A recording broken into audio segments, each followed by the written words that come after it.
સ્ત્રી એ માત્ર એક સંબંધ નથી, એ માત્ર એક વ્યક્તિ નથી, એ સમાજની સૌથી મોટી શક્તિ છે. એ તો જીવનની સૌથી મોટી શક્તિ છે. ક્યારેક એ દીકરી બનીને માતા પિતાના સપનાઓને પાંખ આપે છે, તો ક્યારેક બહેન બનીને ઘરમાં પ્રેમ, સહારો અને સમજણ લાવે છે.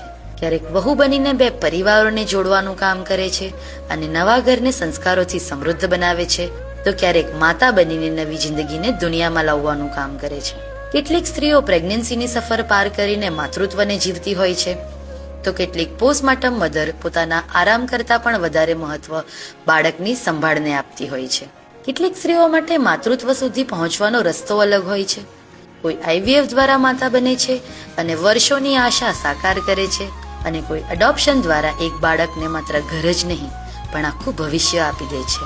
સ્ત્રી જે પણ રૂપમાં હોય તે સમાજને પ્રેમ, સંસ્કાર અને શક્તિ આપે છે, કારણ કે સ્ત્રી માત્ર જીવનને જન્મ નથી આપતી, તે જીવનને દિશા પણ આપે છે. સ્ત્રી માત્ર પરિવારને નથી સંભાળતી, તે સમાજનું ભવિષ્ય ઘડે છે. અને તેથી જ કહેવામાં આવે છે કે નારી તું નારાયણી છે. દરેક સ્ત્રીમાં એક શક્તિ છે, એક કરુણા છે, એક સર્જન છે. આ ઇન્ટરનેશનલ વુમન્સ ડે પર દરેક દીકરી, બહેન, પત્ની અને માતાને હૃદયપૂર્વક નમન. તમારું અસ્તિત્વ જ દુનિયાને સુંદર બનાવે છે.